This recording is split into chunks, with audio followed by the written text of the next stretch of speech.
ये कहानी सच्ची घटनाओं पर आधारित है। जब पांचों पांडव द्रौपदी सहित 12 वर्ष के लिए वनवास पूर्ण करने के बाद गुप्त हुए, तब इसी सुंदर वन में रात बिताने के पश्चात विराटनगर के ओर प्रस्थान किया। बिहार के अररिया जिला के उत्तराखंड सीमांचल में भारत और नेपाल की सीमा पर स्थित सदियों पुरानी सुंदरी मंठ जो सुंदरनाथ धाम से अति प्रसिद्ध है और अलौकिक चमत्कारी कामनाओं को पूर्ण करने वाले देवों के देव महादेव की अद्भुत कथा। ओम नमः शिवाय।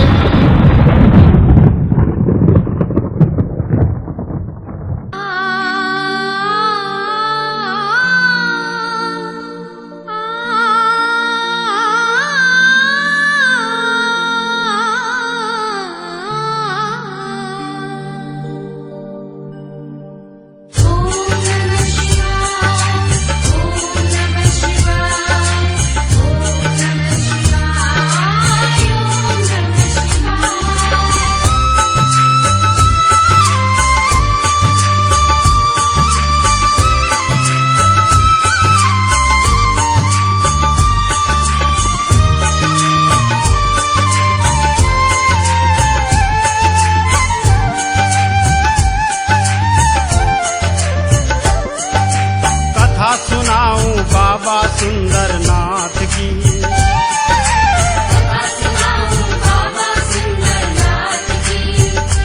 सुंदरनाथ की, भोलेनाथ की, गौरीनाथ की कथा सुनाऊं बाबा सुंदरनाथ की।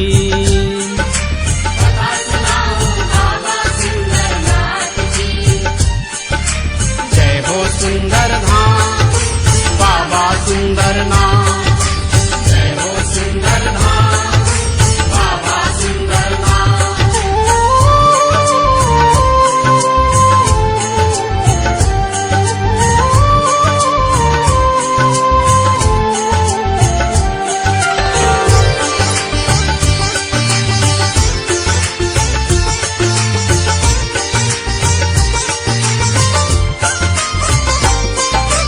एक ही समय की है कहानी गढ़बनैली राज की, चारों ओर खुशियाँ ही खुशियाँ, जयकारा महाराज की। राजा कलानंद हो, राजा कलानंद सिंह जी ज्ञानी थे प्रतापी भी, गंगा की धारा बहती थी, हर्ष के बरसात भी, धर्म की डंका बजती थी महाराज की। कथा सुनाऊं बाबा सुंदरनाथ,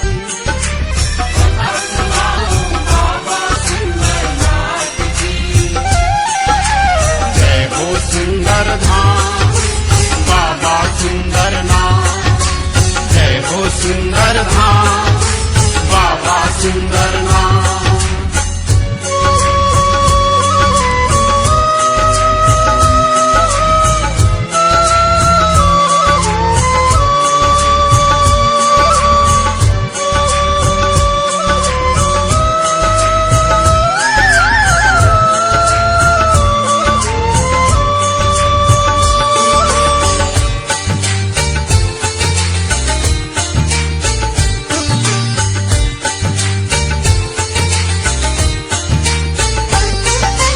उत्तराखंड की राज्य में एक मनमोहक सुंदर वन था,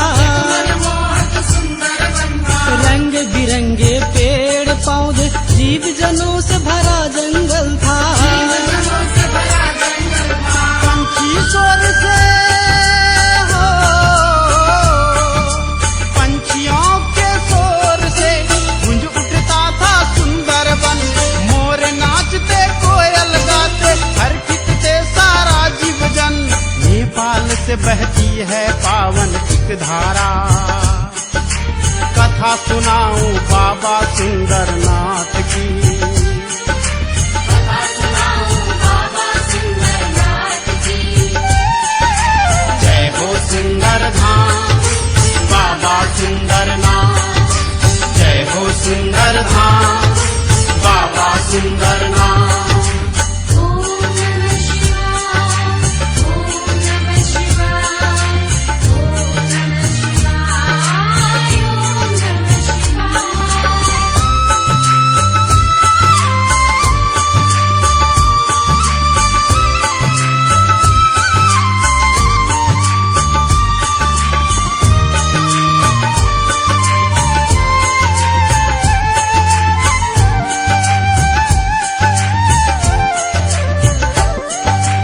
सुंदर बन की सुंदरी गांव, सुंदर सिंह था एक धनवान।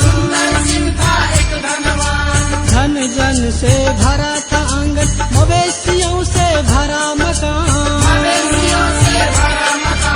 साधु संत हो, साधु संत के संगत थे इन दुखियों के सेवक भी। दास दासी से भरा हवेली, ग्रामवासी के प्रेमी भी। भजते थे शिव शंकर महादेव को, कथा सुनाऊं बाबा सुंदरनाथ की। कथा सुनाऊं बाबा सुंदरनाथ की। जय हो सुंदर धाम बाबा सुंदरनाथ, जय हो सुंदर धाम बाबा सुंदरनाथ।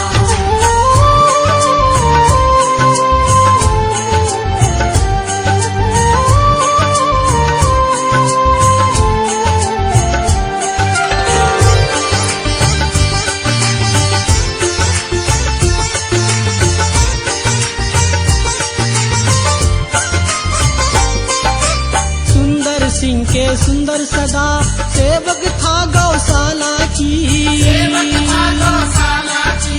ग्वाल बाल के पहरेदार, हवेली का रखवाला भी। खो गए एक दिन हो, खो गए एक दिन सारा मवेशी घनघोर जंगल में। खोजते खोजते बीत गया दिन, मिला मवेशी न उस वन में।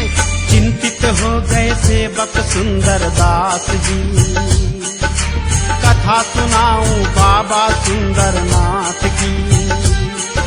कथा सुनाऊं बाबा सुंदरनाथ की। जय हो सुंदर धाम बाबा सुंदरनाथ, जय हो सुंदर धाम बाबा सुंदरनाथ।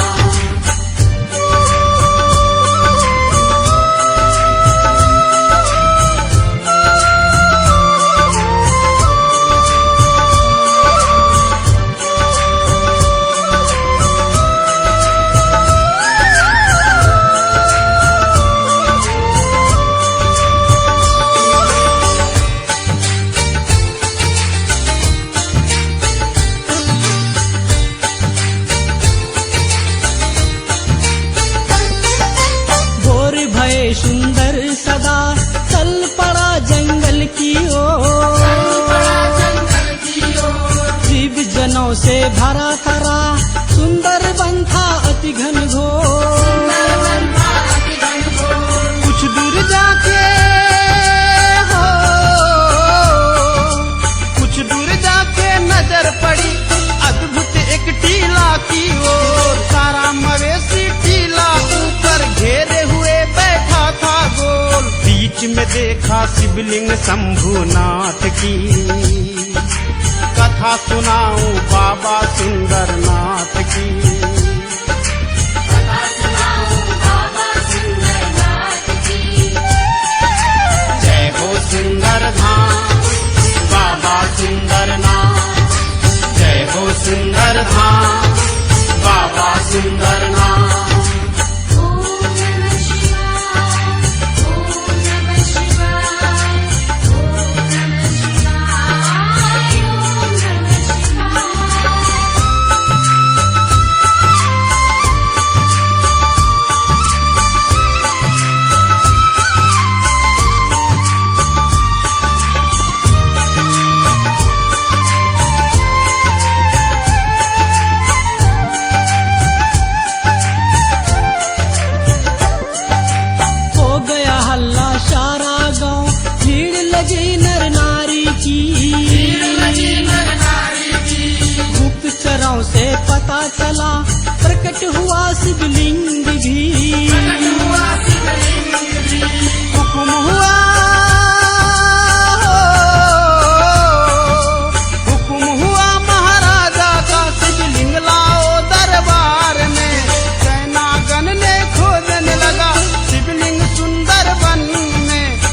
गई मूरत माँ गौरी गणेश की। कथा सुनाऊं बाबा सुंदरनाथ की। कथा सुनाऊं बाबा सुंदरनाथ की। जय हो सुंदर धाम बाबा सुंदरनाथ। जय हो सुंदर धाम बाबा सुंदरनाथ।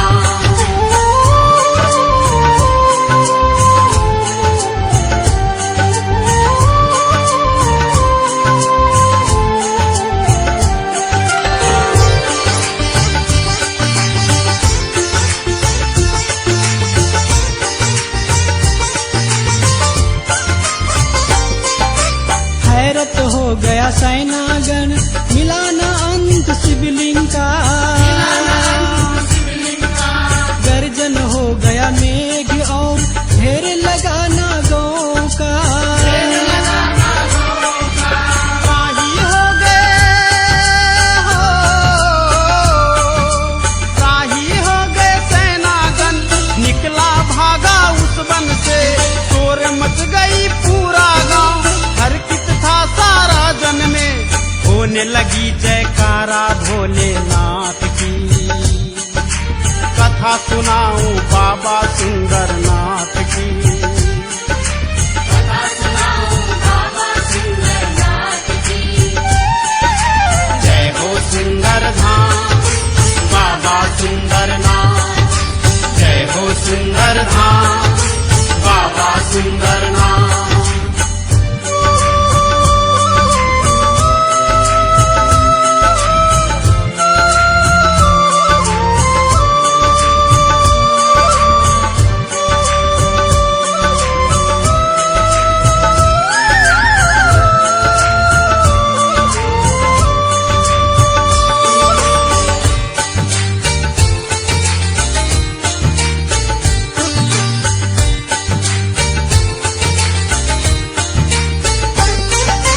सुंदर सिंह और गांववासी फैसला ऐसा किया। सुंदर वन में निकला शिवलिंग सुंदरनाथ रख दिया। पहला पूजा हो, पहला पूजा सुंदर गिरी हाथों से आरंभ हुआ। बन गए सेवक सुंदर गिरी बाबा सुंदरनाथ की। होने लगी गुणगान भोलेनाथ की। कथा सुनाऊं बाबा सुंदरनाथ की। कथा सुनाऊं बाबा सुंदरनाथ की। जय हो सुंदर धाम बाबा सुंदरनाथ। जय हो सुंदर धाम बाबा सुंदरनाथ। ओम नमः शिवाय। ओम नमः शिवाय। ओम नमः शिवाय। ओम नमः शिवाय।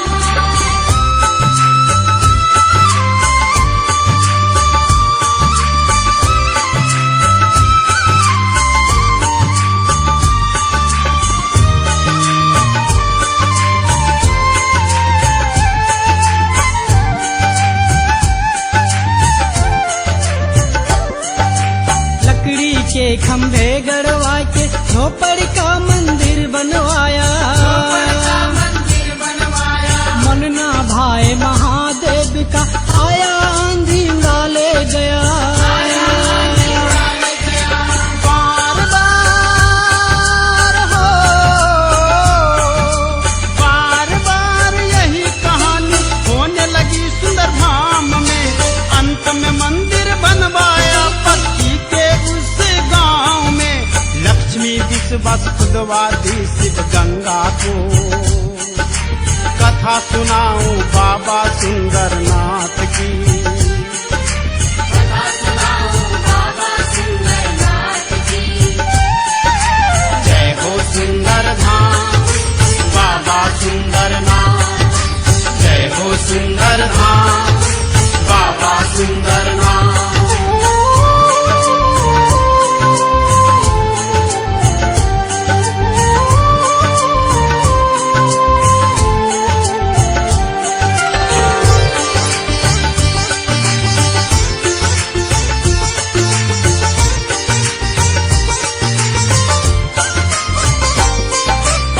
शिवरात्रि को अर्पण कर दे गंगा जल शिवलिंग को, सुख संपत्ति वो पाते, कष्ट मिटाते तन मन का। 16 सोमवारी हो, 16 सोमवारी जो कर नारी मन वांछित वो बर पाते, बेल पत्र जो अर्पण करते क्षण में संकट हट जाते, वो दर्शन पाएंगे शंभुनाथ की। कथा सुनाऊं बाबा सुंदरनाथ की, कथा सुनाऊं बाबा सुंदरनाथ की। जय हो सुंदर धाम बाबा सुंदरनाथ, जय हो सुंदर धाम बाबा सुंदरनाथ। कथा सुनाऊं बाबा सुंदरनाथ की,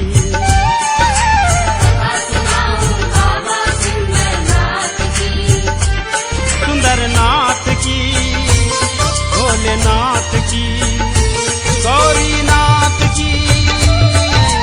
कथा सुनाऊं बाबा सुंदरनाथ की।